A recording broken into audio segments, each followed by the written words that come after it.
ও বাবাজিরা ভাইরা, মুসলমান ঘরে ছেলেরা, মুসলমান ঘরে মেয়েরা, এই নৌজান তরুণেরা, ইয়া আমার নবী পাকের আশিক উম্মত উম্মতেরা, বিশ্ব নবী জনাবে মুহাম্মদুর রাসূলুল্লাহ সাল্লাল্লাহু আলাইহি ওয়াসাল্লামের প্রাণ প্রিয় সাহাবা, ইসলাম জানের প্রথম খলিফা সিদ্দিক আকবর হযরত আবু বকর সিদ্দিক রাদিয়াল্লাহু তাআলা আনহু বর্ণনা করেছেন, মান আনফাকাত রাকামান আলা কিরাতে মৌলুদুন নবী সাল্লাল্লাহু আলাইহি ওয়াসাল্লাম কানা রাফিকি ফিল জান্নাহ। শোনো মানিকের, এই নওজোয়ান তরুণেরা, আমার নবী পাকের আশিক উম্মত উম্মতেরা, বিশ্ব নবীর প্রাণ প্রিয় সাহাবা, ইসলাম জানের প্রথম খলিফা সিদ্দিক আকবর হযরত আবু বকর সিদ্দিক রাদিয়াল্লাহু তাআলা আনহু বর্ণনা করেছেন, যে ব্যক্তি বিশ্ব নবীর মিলাদ মাহফিল উপলক্ষে এক রাকাম খরচ করলো, এক রাকাম ব্যয় করলো, হযরত আবু বকর বলছেন ওই ব্যক্তি জান্নাতে আমার বন্ধু হয়ে থাকবে।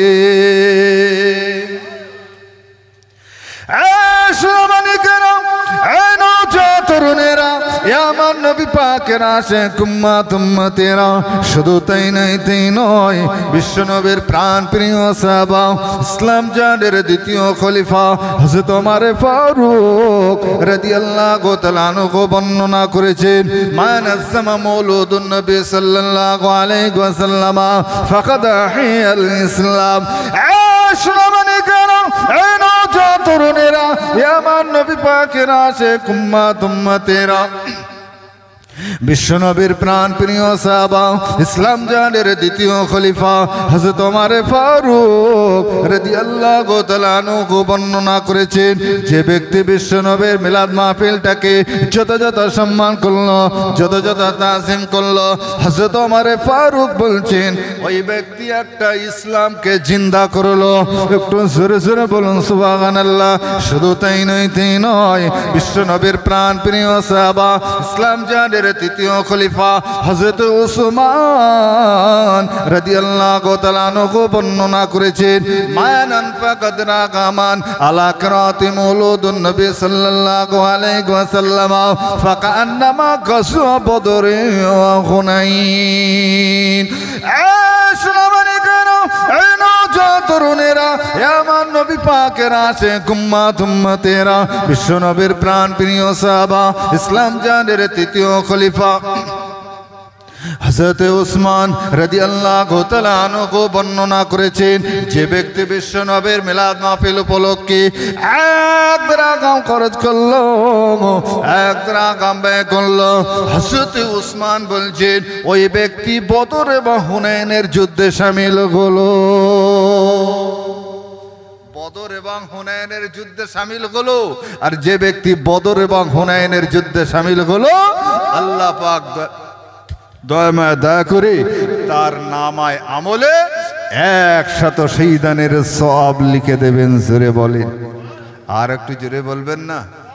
শুধু তাই নয়, বিশ্ব নবীর প্রাণ প্রিয় সাহাবা, ইসলাম জানের চতুর্থ খলিফা হযরত আলী রাদিয়াল্লাহু তাআলা আনহু বর্ণনা করেছেন, মান আযযামা মৌলুদুন নবী সাল্লাল্লাহু আলাইহি ওয়াসাল্লাম কানা সাবাবান লিকিরাতি লা ইয়াখরুজু মিনাদ দুনিয়া ইল্লা বিল ঈমান ওয়া ইয়াদখুলুল জান্নাতা বিগাইরি হিসাব। হযরত আলী রাদিয়াল্লাহু তাআলা আনহু বর্ণনা করেছেন, যে ব্যক্তি বিশ্ব নবীর মিলাদ মাহফিল বিশ্ব নবীর মিলাদ মাহফিলটাকে যথাযথ সম্মান করলো, যথাযথ তাজিম করলো, হযরত আলী বলছেন ওই ব্যক্তি দুনিয়া থেকে ঈমান নিয়ে মরবে এবং বিনা হিসাবে দয়ার জান্নাতে যাবে। বিনা হিসাবে দয়ার জান্নাতে যাবে। একটু জোরে বলা যাবে না সুবহানাল্লাহ? তাহলে এ মাহফিল দোয়া ভালো না খারাপ? ভালোটা বোঝাতে পারলাম ভাই? আসি ভাই, এ মাহফিল দিয়ে কি করা হয়? এ মাহফিল দিয়ে আল্লাহর রসুলের কথা আলোচনা করা হয়। আর কি করা হয়? একটু প্রাণ ভরে উচ্চ আওয়াজে আমার নবীর উপরে দরুদ পড়া হয়, কথা ঠিক কিনা? আল্লাহর নবী বলেছেন, মান নাসিয়া সালাতা আলাইয়া ফাকাদ আতা তারিকাল জান্নাহ, যে ব্যক্তি দরুদ পড়া ভুলে গেল সে জান্নাতের রাস্তা ভুলে গেল, কথা ঠিক কিনা? আল্লাহর রসুল আরো বলেছেন, যে ব্যক্তি আমি রসুলুল্লাহ আমার উপরে বেশি বেশি দরুদ পড়বে কিয়ামতের ময়দানে মাশরে ওই ব্যক্তি তত আমার নিকটবর্তী থাকবে। একটু জোরে বলেন, আল্লাহর রসুলের নিকটবর্তী থাকার ইচ্ছা আছে না নাই? আছে তো নাকি? ইচ্ছা থাকলে তো হবে না, উপায়টা কি? আমার নবীর উপরে দরুদ, কথা ঠিক কিনা? তাহলে দরুদের আওয়াজ জোরে হবে না আস্তে হবে? একটু জোরে হবে আওয়াজ। এতগুলো মানুষ দরুদ পড়ছেন কার উপরে? আমার নবীর উপরে। যে নবীকে তৈরি না করলে কুল কায়নাত আমার আল্লাহ পাক তৈরি করতেন না, সেই নবীর উপরে দরুদ পড়ছেন। ভাই দরুদের আওয়াজটা এই স্টেজ পর্যন্ত আসছে না, ভাই দরুদ পড়া কি ক্ষতি আছে নাকি? একটু প্রাণ ভরে উচ্চ আওয়াজে দরুদ শরীফ আল্লাহুম্মা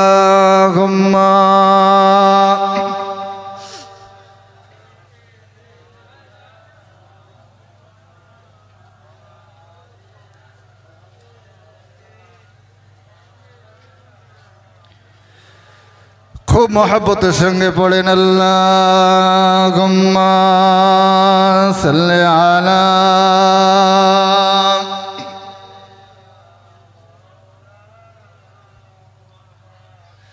ওয়ালা আলে সাইয়্যিদিনা।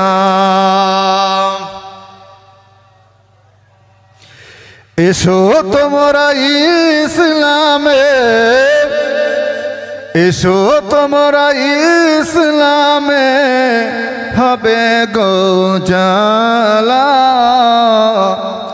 মক্কা মদিনা নবী কমলিওয়ালা। জোরে বলেন, আর একটু জোরে বলবেন না ভাই? সোজাসুজি বাংলা কথা, আপনারা চাঙ্গা তো আমি চাঙ্গা, বুঝে আসেনি? আর আপনারা যদি শুয়ে পড়েন আমাকে শুয়ে পড়তে হবে, কথা ঠিক কিনা? আর জায়গা করাই আছে, এইভাবেই শুয়ে পড়বো, কি আর করবো, বুঝে আসেন আমার কথা? একটু হ্যাঁ হ্যাঁ উত্তর দিয়ে। এসো তোমরা ইসলামে, এসো তোমরা ইসলামে হবে গো জালা, মক্কা মদিনা নবী কমলিওয়ালা, মক্কা মদিনা নবী কমলিওয়ালা। দুই দুই দিন ধরে নবীজি খাবার নেই কোঘরে, দুই দুই দিন ধরে নবীজি খাবার নেই কোঘরে, দুই দুইটি পাথর বাঁধেন পেটেরই উপরে, তবুও বদুয়া দেননিও তিনি, তবুও বদুয়া দেননিও তিনি, সহ্য করেন জালা, মক্কা মদিনা নবী কমলিওয়ালা, মক্কা মদিনা নবী কমলিওয়ালা। এসো তোমরা ইসলামে, এসো তোমরা ইসলামে হবে গো জালা, মক্কা মদিনা নবী কমলিওয়ালা। মক্কায় উঠিলেন নবীজি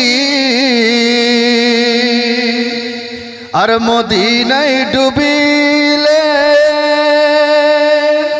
মক্কায় উঠিলেন নবীজি আর মদিনায় ডুবিলে,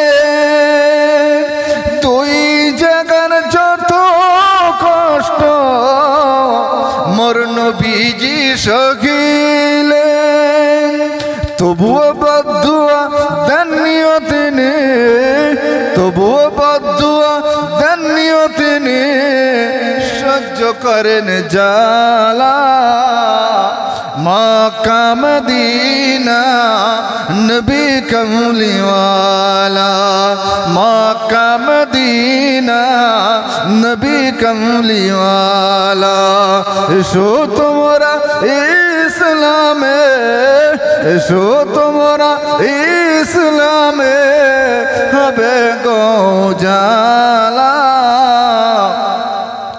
মক্কা মদিনা নবী কমলিওয়ালা আল্লাহুম্মা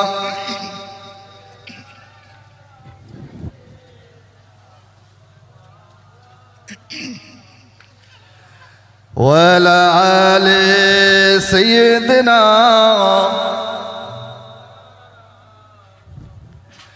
আমার দিনদার নেককার আল্লাহওয়ালা ভাইরা, তাহলে একটু ভাবি ভাই, চিন্তা করি, একটু ভাবুন, চিন্তা করুন ভাই। আমরা আল্লাহর বান্দা, কথা ঠিক কিনা ভাই? আসি কোরআনে কারিমা থেকে ছোট্ট একটি আয়াতে শরীফে রেখেছিলাম, ওমা খলাকতুল জিন্না ওয়াল ইনসা ইল্লা লিয়াবুদুন। এই আয়াতে শরীফাটা রেখেছিলাম তো নাকি? একটু আয়াতে শরীফার দিকে আসি নাকি? নাহলে কাল সকাল হবে, চায়ের দোকানে গিয়ে বলা বলি কুল মহাসব কোরআনে কারিমা থেকে আয়াতে শরীফা রাখলো, কিন্তু তার কোনো মানে মকস করে গেলে না। প্রায় জায়গায় এরকম শুনে থাকি তো, বুঝে আসেন আমার কথা? কোরআনে কারিমা থেকে ভাই ছোট্ট একটি আয়াতে শরীফে রেখেছিলাম, ওমা খলাকতুল জিন্না ওয়াল ইনসা ইল্লা লিয়াবুদুন। আমি আল্লাহ জিন এবং ইনসানকে সৃষ্টি করেছি আমার ইবাদত বান্দিগি করার জন্য। কথা ঠিক কিনা? বুঝে আসেন আমার কথা? আচ্ছা ভাই, আমরা আল্লাহর বান্দা, কথা ঠিক কিনা? তাই তো নাকি? আমরা আল্লাহর বান্দা, তো বান্দা হিসেবে পৃথিবীর জমিনে যেভাবে আমরা চলাফেরা করি, আমাদেরকে আল্লাহর বান্দা বলে দেখায় ভাই। আরে কথা বলছেন না কেন? ঘা লাগছে নাকি? আমরা আল্লাহর বান্দা, বান্দা হিসেবে পৃথিবীর জমিনে যেভাবে আমরা চলাফেরা করি, আমাদেরকে আল্লাহর বান্দা বলে দেখায়? দেখায় না। আমরা আত্ম অহংকার করে পৃথিবীর জমিনে চলাফেরা করছি। কথা ঠিক কিনা ভাই? আত্ম অহংকার ভাই, এই আত্ম অহংকার কতদিন? যতদিন হাঁটুতে রস আছে ততদিন আত্ম অহংকার আছে। কথা ঠিক কিনা? হাঁটুর রস শেষ, আত্ম অহংকার জানলা দিয়ে হুড়ে বেরোবে। কথা ঠিক কিনা? আল্লাহর কোরআন বলছেন, ওয়ালা তামশি ফিল আরদি মারহা ইন্নাল্লাহা লা ইউহিব্বু কুল্লা মুখতালিন ফখুর। আমার আল্লাহ বলছেন, আমার বান্দা বান্দিরা তোরা শোন, যারা আমার জমিনের উপরে আত্ম অহংকার করে চলবে, আমি আল্লাহ তাদের কোনোদিন পছন্দ করি না। একটু জোরে বলেন। আর যারা আমার জমিনের উপরে আত্ম অহংকার করে চলবে, তারা একটা অন্য জমিন তৈরি করে তার উপরে চলাফেরা করুক। একটু ভেবেছি ভাই, চিন্তা করেছি, শুধু দুনিয়া দুনিয়া করে আমরা পাগল হচ্ছি। আর দুনিয়া ও মাযরাতুল আখিরা, এই দুনিয়াটা হলো আখিরাতের ক্ষেত স্বরূপ। এই দুনিয়াতে যে যেরকম ফসল রোপণ করবে, কিয়ামতের ময়দানে মাশরে সে তার ফল ভোগ করবে। কথা ঠিক কিনা? কথায় একটা বলে, ভাবিয়া করিও কাজ, করিও ভাবিও না। প্রত্যেকটা কাজ করার আগে আমাকে ভাবতে হবে। কথা ঠিক কিনা? আচ্ছা ভাই, আত্ম অহংকার ওই সময় মানায় যদি আমি কিয়ামত পর্যন্ত বাঁচি। আমরা সকলেই মনে হচ্ছে কিয়ামত পর্যন্ত বাঁচবো, তাই তো নাকি? আরে কথা বলছেন না কেন? আমরা কিয়ামত পর্যন্ত বাঁচবো? চুপ থাকা হ্যাঁ আলামত কিন্তু। বুঝে আসেন আমার কথা? আমরা তো কিয়ামত পর্যন্ত বাঁচবো না। আরে জীবনের যে প্রথম কাপড়টা পরিধান করলাম, সেও একজন অন্যের হাত বরাবর। আমার যে দেওয়া নাম, সেও একজন অন্যের দেওয়া নাম। আবার জীবনের যে শেষ কাপড়টা পরিধান করব, সেও একজন অন্যের হাত বরাবর। যদি নিজের কাপড়টা নিজেই পরতে না পারলাম, তাহলে কিসের এত আত্ম অহংকার? বুঝে আসেন আমার কথা? কিসের এত আত্ম অহংকার? আল্লাহর কোরআন বলছেন, ওয়ালা তামশি ফিল আরদি মারহা ইন্নাল্লাহা লা ইউহিব্বু কুল্লা মুখতালিন ফখুর। আমার আল্লাহ বলছেন, এই আমার বান্দা বান্দিরা তোরা শোন, যারা আমার জমিনের উপরে আত্মঅহংকার করে চলবে আমি আল্লাহ তাদের কোনোদিন পছন্দ করি না। একটু জোরে বলেন সুবহানাল্লাহ। শুধু দুনিয়া দুনিয়া করে পাগল হচ্ছি, যেখানে অনন্তকাল আমরা থাকবো সেখানকার চিন্তাও একবার আমাদের ব্রেনে আসে না। বুঝে আসেন আমার কথা? এসেছি একা, চলে যাব একা, সঙ্গে কিছু যাবে? কোনো জিনিস যাবে না, একটাই মাত্র জিনিস যাবে, সেটা হলো আমালান সালেহা, নেক আমল যদি আপনি করে যেতে পারেন, এই নেক আমলটা আপনার সঙ্গী সাথী হয়ে যাবে। একটু জোরে বলেন, আর একটু জোরে বলবেন না? আজকের সমাজের বুকে লক্ষ্য করে দেখুন, মারছে কে মুসলমান, মার খাচ্ছে কে মুসলমান, মরছে কে সেও মুসলমান। ভুল বললাম নাকি? মনে হচ্ছে ভুল বলে ফেললাম।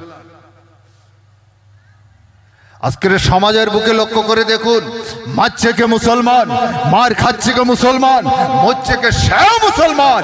এই মুসলমান সমাজ এত বিভ্রান্তের পথে ঠেলে পড়েছে কেন ভাই? তার কারণ আছে না নাই? তার কারণ কোনো খুঁজে পেয়েছেন? বলবো কি কারণটা? কারণটা বলবো, একটাই মাত্র কারণ, বিশ্বনবী জনাবে মুহাম্মদুর রাসূলুল্লাহ সাল্লাল্লাহু আলাইহি ওয়াসাল্লামের জীবনের শেষ হজ। এই হজটার নাম হলো হজ্জাতুল বিদা। এই হজ্জাতুল বিদায় তিনি একটা ভাষণ দিয়েছিলেন, ও আমার প্রাণের সাহাবারা শোনো, আমি রাসূলুল্লাহ তোমাদেরকে জানিয়ে দিলাম। তোমরা কি জানো?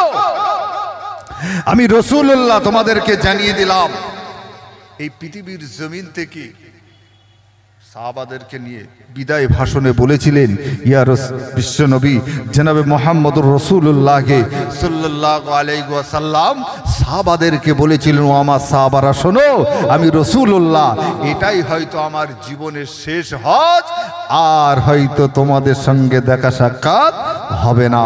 তো বিশ্বনবীর প্রাণ প্রিয় সাহাবা সিদ্দিকে আকবর খুব চালাক ছিলেন, একটুতে তিনি ধরে নিতেন যে কি বলতে চাইছেন। তো সিদ্দিকে আকবর হযরত আবু বকর আল্লাহর নবীর কথা শুনে সিদ্দিকে আকবর বলছেন, ইয়া রাসূলুল্লাহ, ইয়া হাবিবাল্লাহ, হুজুর আপনার কথার দ্বারায় আমরা বুঝতে পাচ্ছি আপনি আমাদের কাছ থেকে পর্দা নিয়ে চলে যাবেন। তো যদি আপনি আমাদের কাছ থেকে পর্দা নিয়ে চলে যান, তাহলে আমরা এই মরু প্রান্তরে কিভাবে জীবন যাপন করব? ভাই এর ভেতরে কেউ হাজী সাহেব আছেন নাকি? আছেন কেউ? মাশাআল্লাহ, তাহলে আমার থেকে খুব ভালো বলতে পারবে। আমাদের দেশে কত সুন্দর সোনালী রঙের গাছ গাছালি আছে, আর আরব কান্ট্রি এমনই একটা জায়গা সেখানে শুধু বালু আর বালু, তাই তো নাকি? আমরা ছোটবেলায় পড়েছি মরুভূমির জাহাজ কাকে বলা হয়, মরুভূমির জাহাজ উটকে বলা হয়, পড়েছি তো নাকি? সেখানে সব সময়ের জন্য 54 থেকে 55 গরম, বুঝে আসেনি? সব সময় গরম। ওই সময়ের মানুষেরা তারা পায়ের উপরে হেঁটে চলাফেরা করতে পারতেন না, উটের উপরে সওয়ার হয়ে তারা চলাফেরা করতেন। কথা ঠিক কিনা ভাই? আমাদের দেশে দেখবেন কিছু কিছু জায়গা আছে, কিছু কিছু জায়গায় সাদা বালি দেখা যায়।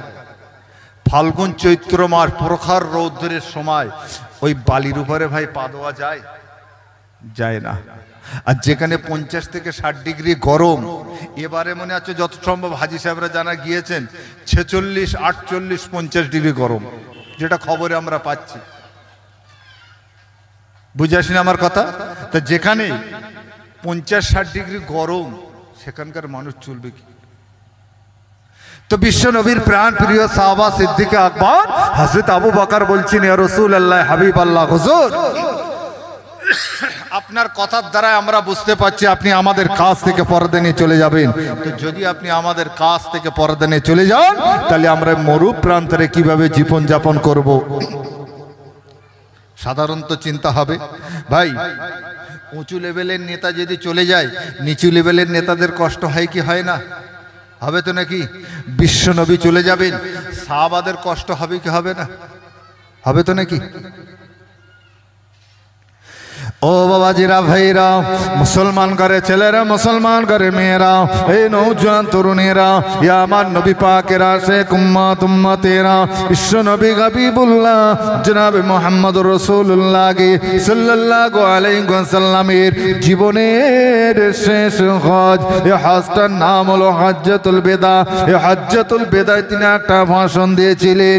ও আমার প্রাণের সাহাবারা, শোনো শোনো, আমি রাসূলুল্লাহ এটাই হয়তো আমার জীবনের শেষ হজ, আর হয়তো তোমাদের সঙ্গে দেখা সাক্ষাৎ হবে না। বিশ্ব নবীর প্রাণ প্রিয় সাহাবা সিদ্দিক আকবর হযরত আবু বকর কথাটা বুঝতে পেরেছেন। হযরত আবু বকর বলছেন, ইয়া রাসূলুল্লাহ, ইয়া হাবিবাল্লাহ, হুজুর আপনার কথার দ্বারা আমরা বুঝতে পারছি আপনি আমাদের কাছ থেকে পর্দা নিয়ে চলে যাবেন। যদি আপনি আমাদের কাছ থেকে পর্দা নিয়ে চলে যান, তাহলে আমরা এই মরু প্রান্তরে কিভাবে জীবন যাপন করব? আল্লাহ নবী বলেছিলেন, ও আমার সাহাবীরা, আমি রাসূলুল্লাহ দুনিয়ার জমিন থেকে পর্দা নেওয়ার আগে তোমাদের জন্য কিছু জিনিস রেখে দিয়ে যাব।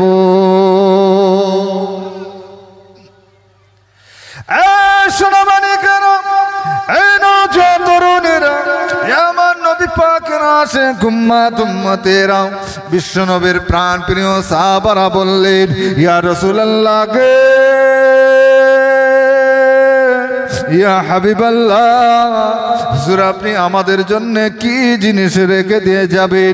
আল্লাহর নবী বলেছিলেন, ও আমার সাহাবীরা, ও আমার সাহাবীরা, আমি রাসূলুল্লাহ দুনিয়ার জমিন থেকে পর্দা নেওয়ার আগে তোমাদের জন্য বেশি জিনিস রেখে দিয়ে যাব না, মাত্র দুটো জিনিস রেখে দিয়ে যাব।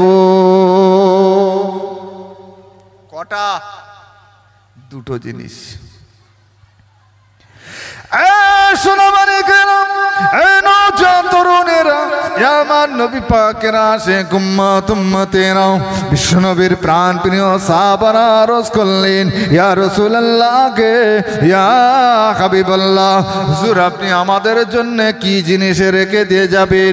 আল্লাহর নবী বলেছিলেন, ও আমার সাহাবীরা, আমি রাসূলুল্লাহ তোমাদেরকে জানিয়ে দিলাম, আমি রাসূলুল্লাহ তোমাদেরকে জানিয়ে দিলাম, আমি রাসূলুল্লাহ দুনিয়ার জমিন থেকে পর্দা নেওয়ার আগে তোমাদের জন্য বেশি জিনিস রেখে দিয়ে যাব না, মাত্র দুটো জিনিস রেখে দিয়ে যাব। তারাকতু ফীকুম আমরাইনি লান তাদিল্লু ইম্মা তামাসসাকতুম বিহিমা, কিতাবুল্লাহি ওয়া সুন্নাতে রাসূলিহি।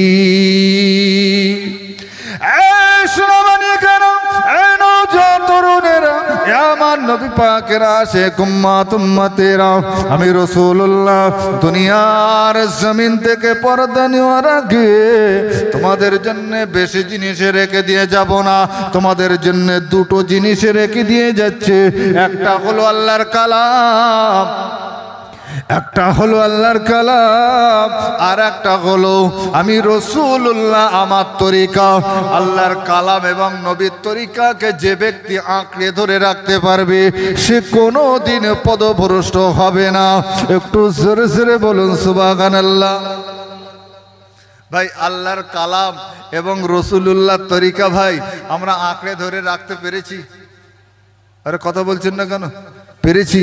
পারিনি? তাহলে ভাই মুসিবত আমাদের ঘাড়ে আসবে না তো কাদের ঘাড়ে যাবে? বুঝে আসেনি আমার কথা? আমার কথা বুঝতে পাচ্ছেন? আমার আল্লাহ স্বয়ং নিজে বলছেন, আমি আল্লাহ কাউকে হেদায়েত করি না। যদি কোনো বান্দা বান্দি আমি আল্লাহ আমার কাছে হেদায়েত চাই, তখন আমি আল্লাহ তাকে হেদায়েত করি। একটু জোরে বলেন, উদউনি আস্তাজিব লাকুম। আল্লাহ বলছেন, আমার বান্দা বান্দিরা তোরা শোন, তোরা আমি আল্লাহ আমাকে ডাকবি, আমি আল্লাহ তোদের ডাকে সাড়া দেব। একটু জোরে বলেন। আমার আল্লাহ বলছেন, আমার বান্দা বান্দিরা তোরা শোন, তোরা আমার দিকে হেঁটে হেঁটে আসবি, আমি আল্লাহ তোরা যখন আমার দিকে এক পা আসবি, আমি আল্লাহ তোদের দিকে দু পা যাব। তোরা যখন আমার দিকে হেঁটে হেঁটে আসবি, আমি আল্লাহ তোদের দিকে দৌড়ে দৌড়ে যাব। একটু জোরে বলেন সুবহানাল্লাহ। তাহলে আল্লাহর কাছে তো চাইতে হবে। বুঝে আসেনি আমার কথা? তাহলে আল্লাহর কালাম রসুল্লাহর তরিকাকে ভাই আমরা আঁকড়ে ধরে রাখতে পেরেছি? পারিনি। তাহলে মুসিবত আমাদের ঘাড়ে আসবে না তো কাদের ঘাড়ে যাবে ভাই? বুঝে আসেনি? আমি প্রথমে বলেছিলাম না, ভাবিয়া করিও কাজ, করিও ভাবিও না। প্রত্যেকটা কাজ করার আগে আমাকে ভাবতে হবে। আমি একটা পা সামনের দিকে ফেলেছি, আর একটা পা কোথায় পড়বে না পড়বে ভাই আমাকে চিন্তা করতে হবে। কেউ চিন্তা করে দেবে? কেউ দেবে না। বুঝে আসেন আমার কথা? একটু ভাবুন, চিন্তা করুন। শুধু দুনিয়া দুনিয়া করে পাগল ভাই, যেখানে অনন্তকাল আমরা থাকবো ভাই, সে চিন্তা একবার আমাদের ব্রেনে আসে না। আরে এসেছি একা, চলে যাব একা, সঙ্গে কোনো কিছু যাবে? কোনো কিছু যাবে না। এত টাকা পয়সা, অর্থ সম্পদ, ঘর বাড়ি সব রয়ে যাবে, সঙ্গে কি যাবে? একটাই মাত্র জিনিস যাবে, সেটা হলো আমালান সলেহা। নেক আমল যদি আপনি করে যেতে পারেন, এই নেক আমলটা আপনার সঙ্গী সাথী হয়ে যাবে। একটু জোরে বলেন সুবহানাল্লাহ। আর একটু জোরে বলবেন না সুবহানাল্লাহ? তাহলে একটু ভাবুন, চিন্তা করুন। বিশ্বনবী জনাব মুহাম্মদুর রাসূলুল্লাহ সাল্লাল্লাহু আলাইহি ওয়াসাল্লাম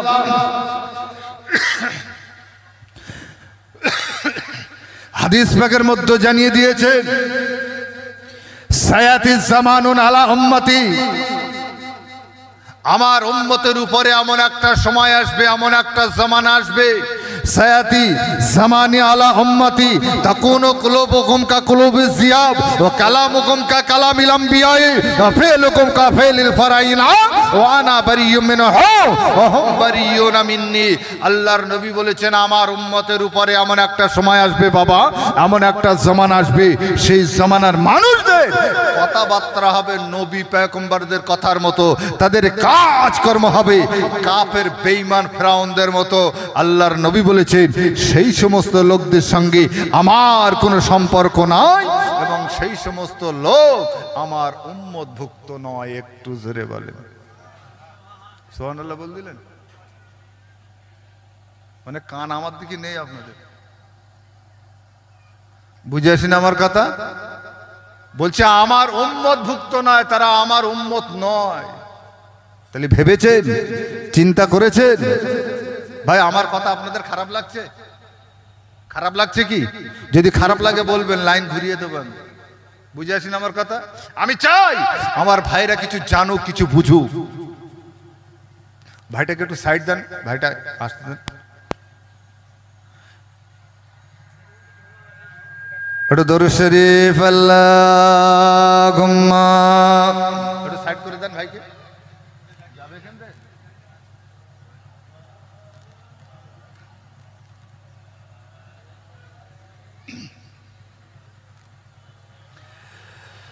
খুব মহব্বতের সঙ্গে পড়েন আল্লাহুম্মা সাল্লি আলা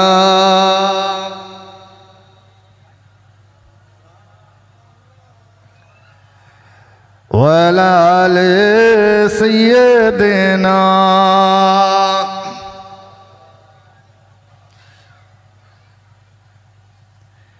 दीदार मुस्तफा को जो हकदार हो गए, दीदार मुस्तफा को जो हकदार हो गए, और लोग कायनात में सरदार हो गए। दीदार मुस्तफा को जो हकदार हो गए, और लोग कायनात में सरदार हो गए। একটু জোরে বলবেন না? আর একটু আওয়াজ দিয়ে হবে না?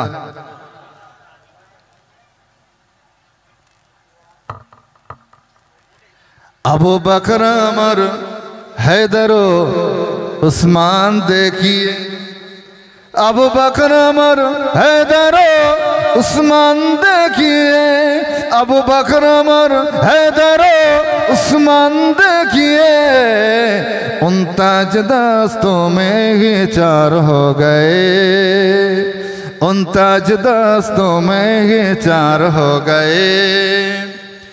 आवाज दी नबी ने जो मैदान बदर में, आवाज दी नबी ने जो मैदान बदर में आवाज दी, नबी ने जो मैदान बदर में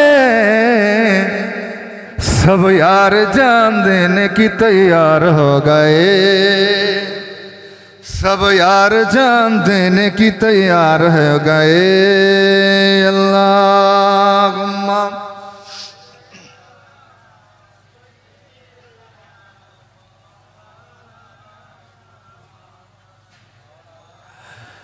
वाला आले सय्यदना।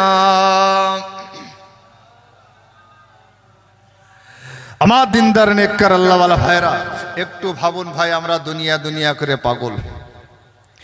ও বাবাজিরা, ভাইরাও, এ নওজোয়ান তরুণেরাও, ইয়া আমার নবী পাকের আশিক উম্মত উম্মতেরাও, বিশ্ব নবী হাবিবুল্লাহ জনাবে মুহাম্মদুর রাসূলুল্লাহ সাল্লাল্লাহু আলাইহি ওয়াসাল্লাম হাদিস পাকের মধ্যে জানিয়ে দিয়েছেন, আমার উম্মতের উপরে এমন একটা সময় আসবে বাবা, এমন একটা জামানা আসবে, সেই জামানার মানুষেরা পাঁচটা জিনিসকে মহব্বত করবে, ভালোবাসবে।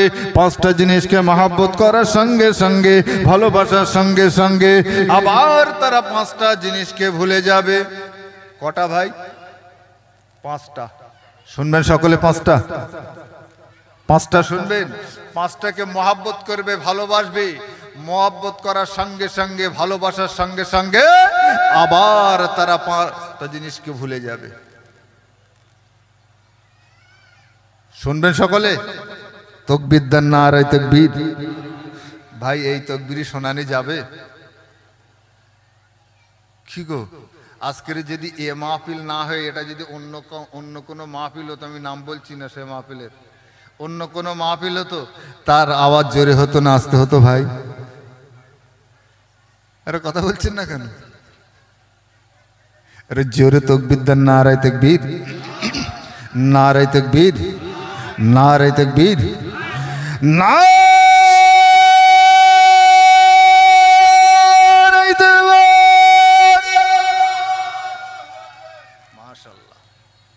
কটা বললাম ভাই? পাঁচটা বললাম। এই পাঁচটাকে যদি ভাই মনে রাখতে পারেন আর এর উপরে যদি আমল করতে পারেন, মৌতের সঙ্গে সঙ্গে খোদার জান্নাত ওয়াজিব। একটু জোরে বলেন, আর একটু জোরে বলবেন না? প্রথমে বলেছি না ভাই, আওয়াজ যেরকম হবে আমার আওয়াজ সেরকম বার হবে, বুঝে আসেনি? কটা বললাম? পাঁচটা। এক নম্বর হলো ইউহিব্বুনা দুনিয়া ওয়া ইয়ানসাউনাল আখিরা। তারা দুনিয়াটাকে মহব্বত করবে, ভালোবাসবে। দুনিয়াটাকে মহব্বত করার সঙ্গে সঙ্গে, ভালোবাসার সঙ্গে সঙ্গে আখিরাতের কথা তারা ভুলে যাবে। ভাই, বর্তমান সময়ে দুনিয়ার মায়া জালে পড়ে আমরা আখিরাতের কথা ভুলে যাচ্ছি কি যাই না?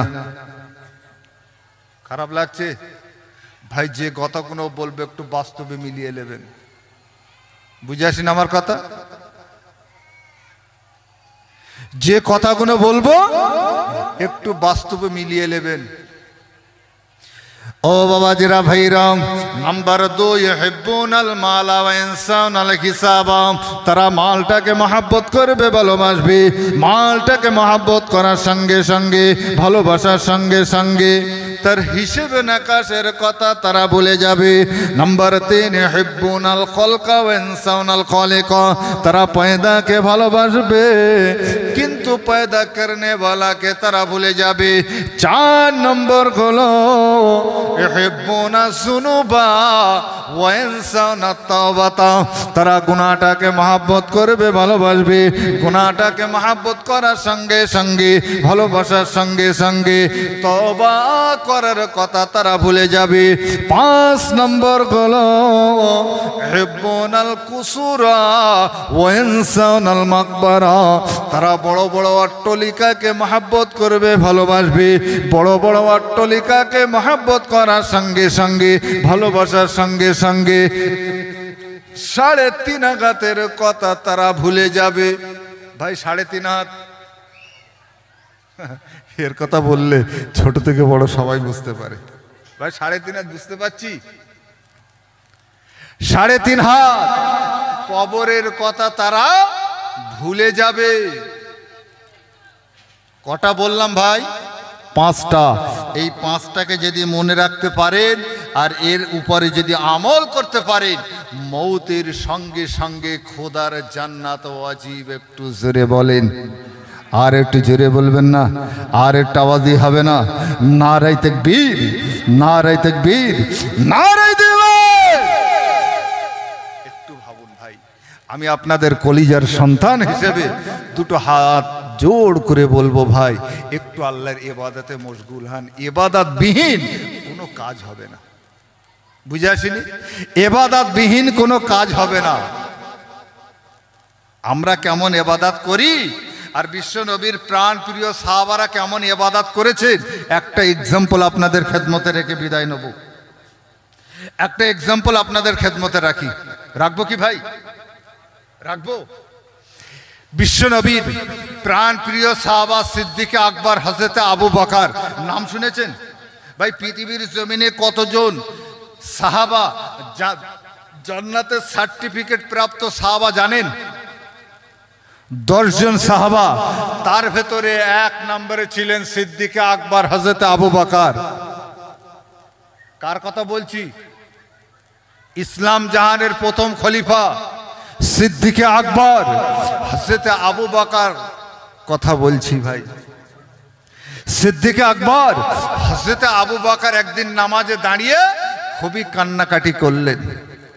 নবীর সাহাবারা মনে মনে ভাবছেন জাহান্নামের কোনো আয়াতের কথা হয়তো মনে পড়ে গিয়েছে, তাই হযরত আবু বকর নামাজে দাঁড়িয়ে ঢুকরে ঢুকরে কাঁদছে। সাধারণত চিন্তা হবে। তো বিশ্ব নবীর প্রাণ প্রিয় সাহাবারা বলছেন, বাবা আবু বকর, আপনি নামাজে দাঁড়িয়ে খুবই কান্নাকাটি করলেন, কি ব্যাপার? নবীর সাহাবারা মনে মনে ভাবছেন হয়তো জাহান্নামের কোনো আয়াতের কথা মনে পড়ে গিয়েছে, তাই সিদ্দিক আকবর হযরত আবু বকর নামাজে দাঁড়িয়ে ঢুকরে ঢুকরে কাঁদছে। এ কথা যখন শুনলেন, শোনার সঙ্গে সঙ্গে সিদ্দিকে আকবর হযরত আবু বকর সিদ্দিক নবীর সাহাবাদেরকে বলেছিলেন, ওগো নবীর সাহাবারা শোনো, কোরআনে কারিমা থেকে ছোট্ট একটি আয়াতে শরীফার কথা মনে পড়ে গিয়েছে, তাই আমি আবু বকর নামাজে দাঁড়িয়ে ঢুকরে ঢুকরে কাঁদি। একটু জোরে বলুন সুবহানাল্লাহ। বিশ্ব নবীর প্রাণ প্রিয় সাহাবারা বলছেন, বাবা আবু বকর, কি আয়াত তোমার মনে পড়ে গিয়েছে, যে আয়াত তোমাকে ক্রন্দন করতে বাধ্য করলো? সিদ্দিকে আকবর হযরত আবু বকর নবীর সাহাবাদেরকে বলেছিলেন, ওগো নবীর সাহাবারা শোনো, কোরআনে কারিমা থেকে ছোট্ট একটি আয়াতে শরীফা তেলাওয়াত করলেন, ইন্নাল্লাহা আশতারা মিনাল মুমিনিনা আনফুসাহুম ওয়া আমওয়ালাহুম বিআন্না লাহুমুল জান্নাহ। নিশ্চয় মুমিনের জান মাল কিনে নিয়েছেন জান্নাতের বিনিময়ে। কথা ঠিক কিনা? নিশ্চয় মুমিনের জান মাল কিনে নিয়েছে জান্নাতের বিনিময়ে। এই আয়াত যখন তেলাওয়াত করলেন, বিশ্ব নবীর প্রাণ প্রিয় সাহাবারা বললেন, বাবা আবু বকর, এ তো খুশির সংবাদ, আপনি কেন নামাজে দাঁড়িয়ে কান্নাকাটি করলেন? আসল ঘটনাটা কি একটু খুলে বলুন। বুঝে আসেনি আমার কথা? বুঝতে পারছেন আমার কথা? তো সিদ্দিকে আকবর তখন ঘটনাটা খুললে বললেন, ওগো নবীর সাহাবারা শোনো, আমার একটা কাপড়ের দোকান ছিল, প্রতিদিনের তরে আমি কাপড় বেচা কেনা করতাম। ভাই দুনিয়াবি ক্ষেত্রে আমাদের অনেক ভাইদের কাপড়ের দোকান আছে, অনেক মুদিখানার দোকান আছে, আছে না নাই? আছে তো নাকি?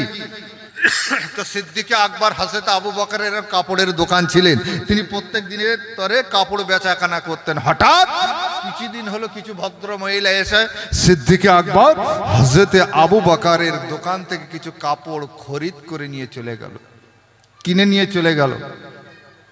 ভাই ঘটনাটা কিন্তু আমার বলার উদ্দেশ্য নয়, উদ্দেশ্য হলো ভাই আমরা কেমন ইবাদত করি আর নবীর সাহাবারা কেমন ইবাদত করেছেন। বুঝে আসেনি আমার কথা? আর আমি জানার কথা বলছি, তারা তো জান্নাতের সার্টিফিকেট প্রাপ্ত সাহাবা। কথা ঠিক কিনা? তাই তো নাকি? না ভুল বললাম? তো যখন ভদ্র মহিলাগণ কাপড় কিনে নিয়ে চলে গিয়েছে, আবার কিছুদিন পরে সেই কাপড়গুলো আবার ফেরত দিতে আসছে। ভাই দুনিয়াবি ক্ষেত্রে আমরা কি বলি, এ কাপড় তো অনেক দিন হয়ে গিয়েছে, এ কাপড় কি আর ফেরত হয়, এরকম কথা বলি কি বলি না? বলি তো।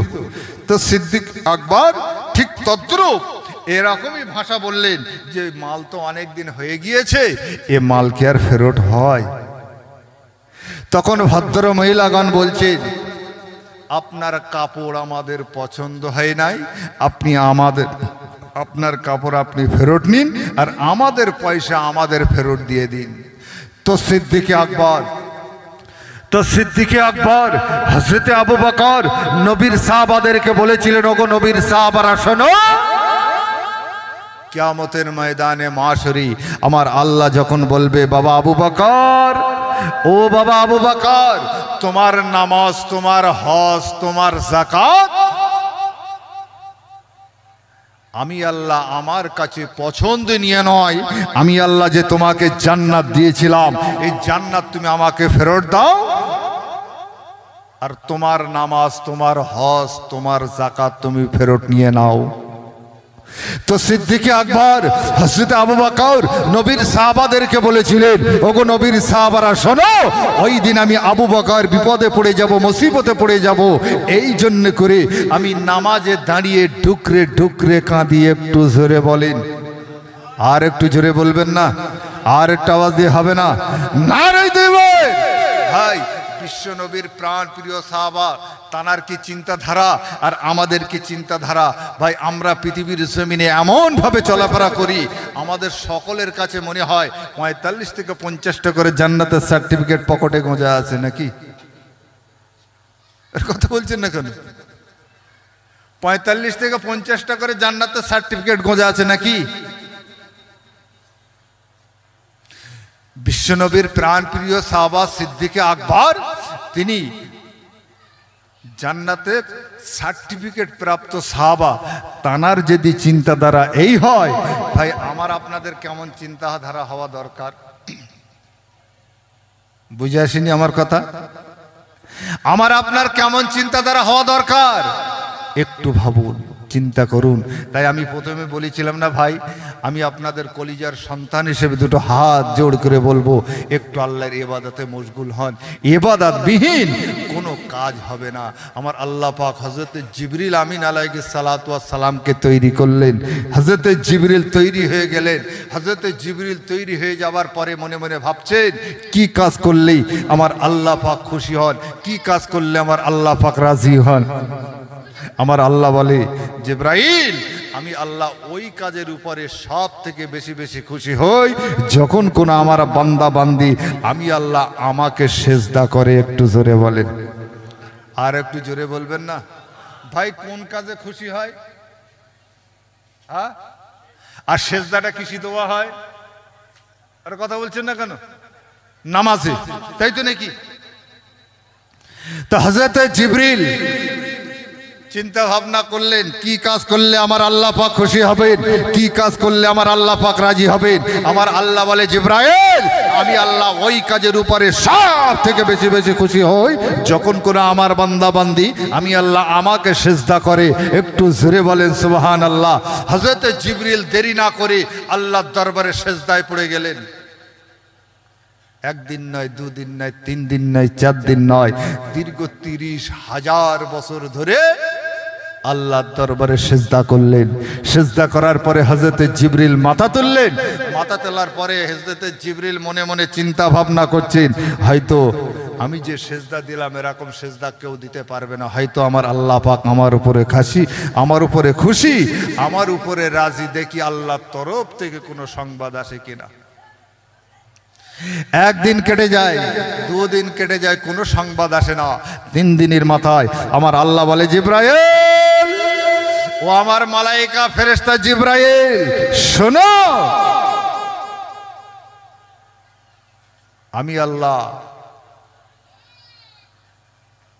আমার সাদের বান্দাদেরকে পৃথিবীর জমিনে পাঠাবো, তাদের উপরে 5 ওয়াক্ত নামাজ ফরজ করব। তারা যখন রুকুতে গিয়ে সুবহান রাব্বিয়াল আযীম, সিজদায় গিয়ে রুকুতে সুবহান, সিজদায় গিয়ে যখন সুবহান রাব্বিয়াল আলা পাঠ করবে, আমি আল্লাহ তাদের উপরে খুশি হয়ে, তাদের উপরে রাজি হয়ে, তাদের পরে 40,000 বছরের সওয়াব তাদের নামায় আমলে লিখে দেব। জোরে বলেন, আর একটু জোরে বলবেন না? আর একটা আওয়াজ দিয়ে হবে না? নারাই তাকবীর, নারাই তাকবীর। তো হযরতে জিবরিল সিজদা করলেন কত বছর? 30,000 বছর। মানে 30,000 বছর ইবাদত বান্দেগি করে যা পেয়েছেন, আর এই বিশ্ব নবীর গুনাহগার উম্মত উম্মতিরা রুকুতে গিয়ে সিজদায় গিয়ে যা পড়বে তার থেকে 40,000 বছরের সওয়াব তাদের নামায় আমলে লিখে দেবে। একটু জোরে বলেন। তাহলে একটু তো করতে হবে নাকি ভাই? খাটবো না খটবো না বড় পাখির বাচ্চা নেবো, এটা কোনোদিন হয়েছে? আরে কথা বলছেন না কেন? খাটবো না খটবো না বড় পাখির বাচ্চা নেবো, এটা কোনোদিন হয়েছে? আর কিয়ামত পর্যন্ত হবে না। বুঝে আসেনি? তাই আমি আপনাদের কলিজার সন্তান, আপনাদের এলাকারই ছেলে, সেই কলিজার সন্তান হিসেবে দুটো হাত জোড় করে বলবো, একটু আল্লাহর ইবাদতে মশগুল হন। ইবাদত বিহীন কোনো কাজ হবে না। একটু প্রাণ খুলে উচ্চ আওয়াজে দরুদ শরীফ আল্লাহুম্মা